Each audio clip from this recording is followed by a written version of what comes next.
بسم اللہ الرحمن الرحیم وَإِذْ أَخَذْنَا مِيثَاقَكُمْ وَرَفَعْنَا فَوْقَكُمُ الطُّورَ خُذُوا مَا آتَيْنَاكُمْ بِقُوَّةٍ وَاذْكُرُوا مَا فِيهِ لَعَلَّكُمْ تَتَّقُونَ۔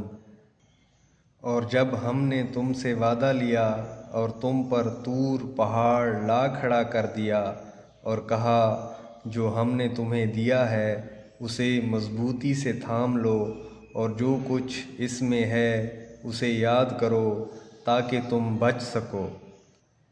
جب تورات کے احکام کے متعلق یہود نے عذرِ شرارت کہا کہ ہم سے تو ان احکام پر عمل نہیں ہو سکے گا، تو اللہ تعالیٰ نے طور پہاڑ کو سائبان کی طرح ان کے اوپر کر دیا، جس سے ڈر کر انہوں نے عمل کرنے کا وعدہ کیا۔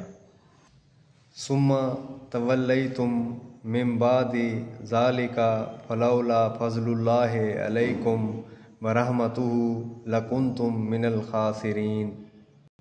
لیکن تم اس کے بعد بھی پھر گئے، پھر اللہ تعالیٰ کا فضل اور اس کی رحمت تم پر نہ ہوتی تو تم نقصان والے ہو جاتے۔ وَلَقَدْ عَلِمْتُمُ الَّذِينَ اعْتَدَوْا مِنْكُمْ فِي السَّبْتِ فَقُلْنَا لَهُمْ كُونُوا قِرَدَةً خَاسِئِينَ۔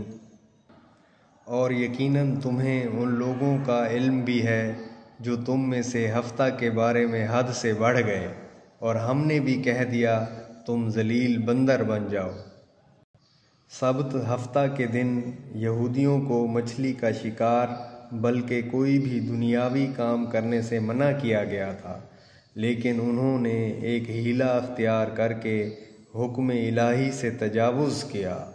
ہفتے والے دن بطور امتحان مچھلیاں زیادہ آتیں، انہوں نے گڑھے کھود لیے تاکہ مچھلیاں ان میں پھنسی رہیں اور پھر اتوار والے دن ان کو پکڑ لیتے۔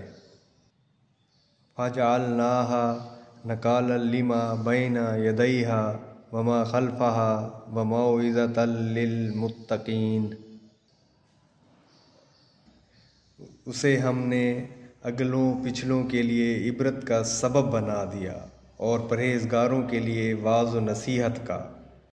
وَإِذْ قَالَ مُوسَىٰ لِقَوْمِهِ إِنَّ اللَّهَ يَأْمُرُكُمْ أَن تَذْبَحُوا بَقَرَةً قَالُوا أَتَتَّخِذُونَا هُزُوًا قَالَ أَعُوذُ بِاللَّهِ أَنْ أَكُونَ مِنَ الْجَاهِلِينَ۔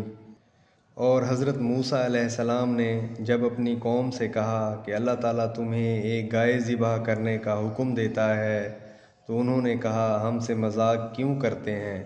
آپ نے جواب دیا میں ایسا جاہل ہونے سے اللہ تعالیٰ کی پناہ پکڑتا ہوں۔ بنی اسرائیل میں ایک لا ولد مالدار آدمی تھا جس کا وارث صرف ایک بھتیجا تھا۔ ایک رات اس بھتیجے نے اپنے چچا کو قتل کر کے لاش کسی آدمی کے دروازے پر ڈال دی۔ صبح قاتل کی تلاش میں ایک دوسرے کو ذمہ دار ٹھہرانے لگے۔ بالآخر بات حضرت موسیٰ علیہ السلام تک پہنچی تو انہیں ایک گائے ذبح کرنے کا حکم ہوا۔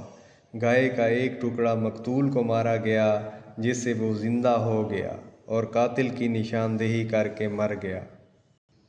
قَالُوا ادْعُ لَنَا رَبَّكَ يُبَيِّن لَنَا مَا هِيَ قَالَ إِنَّهُ يَقُولُ إِنَّهَا بَقَرَةٌ لَا فَارِضٌ وَلَا بِكْرٌ عَوَانٌ بَيْنَ ذَلِكَ فَافْعَلُوا مَا تُؤْمَرُونَ۔ انہوں نے کہا اے موسیٰ دعا کیجئے کہ اللہ تعالیٰ ہمارے لیے اس کی ماہیت بیان کر دے۔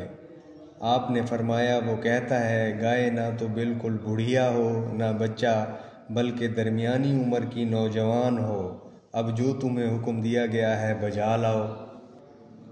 قَالُوا ادْعُ لَنَا رَبَّكَ يُبَيِّن لَنَا مَا لَوْنُهَا قَالَ إِنَّهُ يَقُولُ إِنَّهَا بَقَرَةٌ صَفْرَاءُ فَاقِعٌ لَوْنُهَا تَسُرُّ النَّاظِرِينَ۔ وہ پھر کہنے لگے کہ دعا کیجئے کہ اللہ تعالیٰ بیان کرے اس کا رنگ کیا ہے۔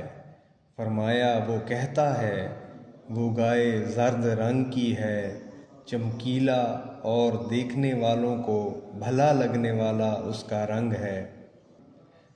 قالوا ادع لنا ربك يبين لنا ما هي ان البقرة تشابه علينا وإنا ان شاء الله لمهتدون۔ وہ کہنے لگے کہ اپنے رب سے اور دعا کیجیے کہ ہمیں اس کی مزید ماہیت بتلائے، اس قسم کی گائے تو بہت ہیں، پتہ نہیں چلتا، اگر اللہ تعالیٰ نے چاہا تو ہم ہدایت والے ہو جائیں گے۔